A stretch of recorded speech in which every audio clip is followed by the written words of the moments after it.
Hi, this is Ray from Whitney Auto in Fredericksburg, Virginia. And after the popularity and success of the Mazda 3 oil change video we put out on YouTube earlier this year, we decided to make another oil change instructional video. Now this is a 2004 Mazda 6. It's actually my daily driver.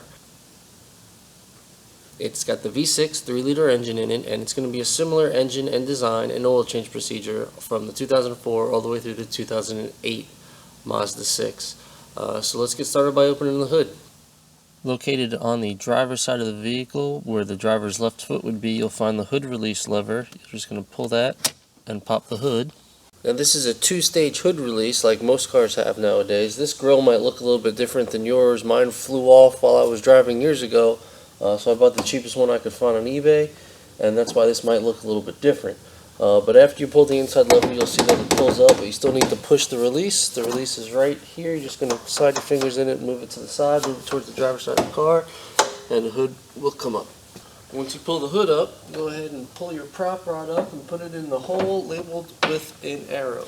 Now once we got the hood open, I always have two recommendations. The first one is to take off your oil filler cap, which is located right here, and put it in your hood latch. The reason being is that you won't forget to put it back on if it's in the hood latch, because you won't be able to close the hood. It'll get in the way. The next thing that I always recommend you do is to check the oil level on the dipstick. Now your dipstick on this engine is located right here. The reason I always recommend people check their oil level before doing an oil change is so that you can get an idea of the current condition of the engine and the oil that's in it. If you're losing oil, you're low on oil, you might want to know that before you change the oil to see where your starting point is. To check the oil level, all you're going to do is pull out the dipstick, wipe it off with a rag. You'll see two lines here, a full and a minimum. You want to be at the full. The minimum is a minimum, it's not a min and a max. You're going to put it back in your dipstick tube and pull it back out. As you can see, possibly on the camera there, this one's just a hair low. There's nothing to worry about there. Now we're ready to raise the car up to work underneath the vehicle. I have the blessing of working in a shop that has lifts. Now if you don't have lifts available to you, you're probably going to be using jacks, jack stands, or ramps to get underneath the vehicle. Whatever the case is, I always recommend people consult their owner's manual and any documentation that came with the tools in which you're using to lift the vehicle off the ground for the proper safety precautions. Whatever the case is, work safely under the car. Here we are underneath the vehicle, and underneath the vehicle you're going to want to find two things. You're going to want to find your oil filter and your oil drain plug. Now this is the driver's side of the vehicle, this is the passenger side of the vehicle, and as you can see, they're both pretty much right in the middle of the vehicle. I'm going to interrupt for just a second here. Now if you're looking underneath the car and you say, Ray, that's not what the underside of my car looks like, that's not what my oil filter looks like, my oil filter looks like this. And the guy at the parts store gave me a filter that looks like this to change my oil with. You have the 4-cylinder option, the 2.3-liter 4-cylinder option most likely. What you're going to have to do is flip over to my channel page, click on the Mazda 3 how-to oil change video. It's almost exactly the same. You'll see that this filter comes off, and you're going to use a oil filter cap tool like this to get it off. That's all. Now let's get back to the V6 3-liter oil change. Let's talk about your drain plug first. It's a 15mm head if it's the factory and original drain plug. It's a steel plug in an aluminum pan, so be careful when tightening it. If you see some oil around the oil pan or around your front cover here, don't be surprised. These are both parts that are common for seeping, especially as these cars get older, and leaking. If you see a little bit of buildup, don't be too worried, but if you see a lot of buildup, it might be something you want to take care of, especially if when you check the oil to begin with. When we started this video and you checked the oil, because I know you did, if it was low to begin with, that might be where you're leaking. It's pretty common. Now let's talk about the oil filter. Now the oil filter is located right here. It's kind of a pain to get to when it's hot, so be careful you don't burn yourself. Now there's two things about it being located right there though. One, it's hard to get to when it's hot, and if it's tight, it's a real pain. It's kind of a big oil filter. One of the tools that I've come to love over the years, and you may have seen me use in other videos, is this claw style oil filter wrench.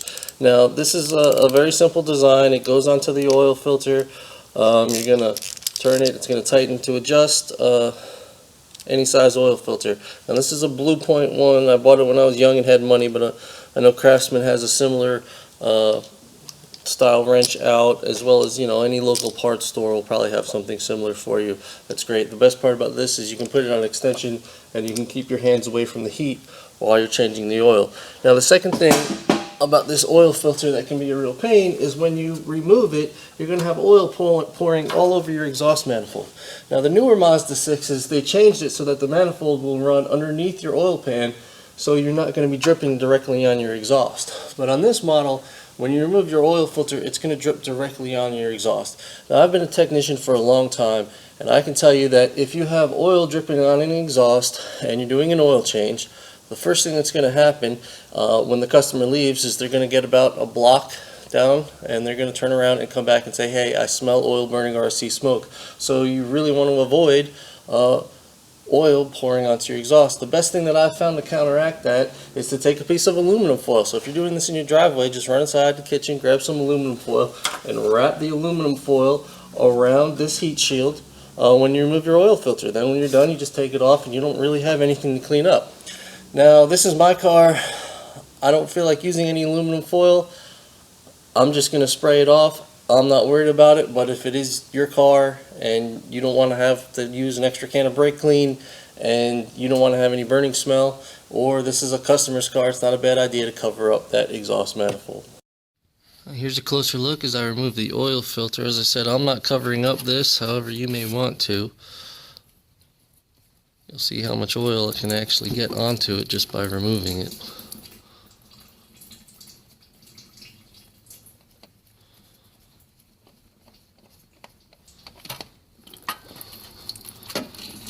As you can see, pretty decent amount of oil will get on there, so if you can save yourself the trouble of having to clean that, you might as well. Now here we are on the other side with the oil drain plug. As I said before, it's a 15mm head. Just popping it loose. And while we're under here, you can see that my oil pan is even seeping some around here. I'd love to have the time to reseal this engine, but unfortunately, I'm usually too busy making videos and working. Spin that off. Now while your oil is draining out, there's a couple things you're probably going to want to do. You might as well go ahead and check your tire pressure, check your other fluid levels, and make sure they're good. But one thing you definitely want to do, especially if you had trouble getting off the oil filter, is to take a little bit of clean oil on your finger, take your brand new oil filter, and run a little bit of clean oil around it. Now this is everybody's father's trick, but the idea behind this is, one, it helps the gasket fully sealed to the engine, and it'll be a little bit easier to take off next time you have to change the oil. Now that our oil has stopped draining out and we've put a little bit of clean fresh oil on our new oil filter, we're going to get this oil filter on and thread it in.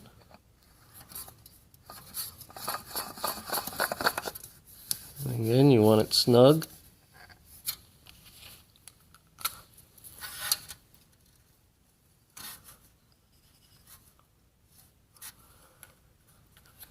And happy. Now that our oil has stopped coming out of our drain pan, we're going to reinstall the plug and tighten it down. Now you really want to be careful you don't over tighten these drain plugs, as it is an aluminum pan and will easily pull the threads right out of the pan. If you're going to be that guy, the actual rating for this plug in this pan, the torque rating, is 79 to 89 inch-pounds. Now we're back down on the ground, our oil filter is tight, our oil drain plug is tight, and we're ready to put oil in the car.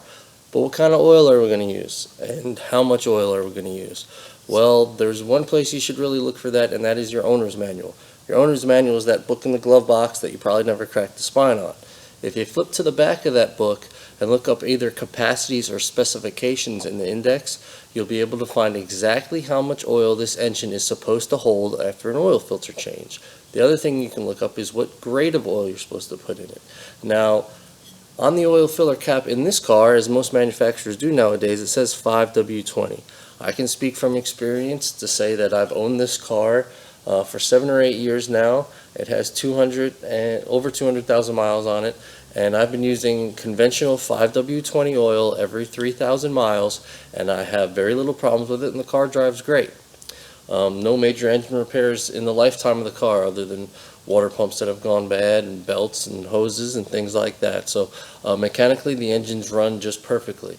Now the owner's manual will tell you that this car takes 5.5 quarts. You may put a little bit more into that. What you want to do is get that number from the owner's manual, put that much in, start the car up, let it warm up, turn the car off after you've made sure you have no leaks, and check your dipstick just as we did at the beginning. That's how you're going to find out how much oil this car takes exactly. But I will tell you from experience that generally take about 5.8 quarts or 5 3/4 quarts. So let's go ahead and put the oil in this car.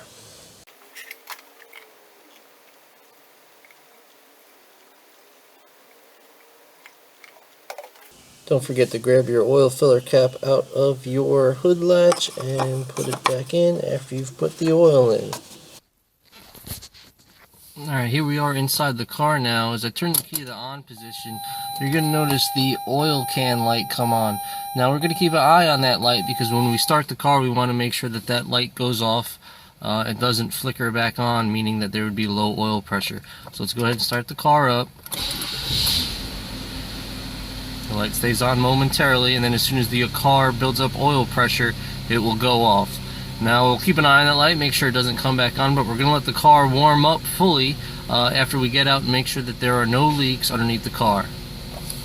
So after we started the car, we got out to make sure nothing was leaking, and there wasn't. So we allowed the car to warm up fully, and after it warmed up fully, we shut the car off. We waited a couple moments and then rechecked the dipstick. Dipstick said oil was full, so this oil change is done. Again, if you found this video at all helpful or informative, I ask that you click the like button on this page. The subscriptions help me as well. I'm always trying to come out with new videos.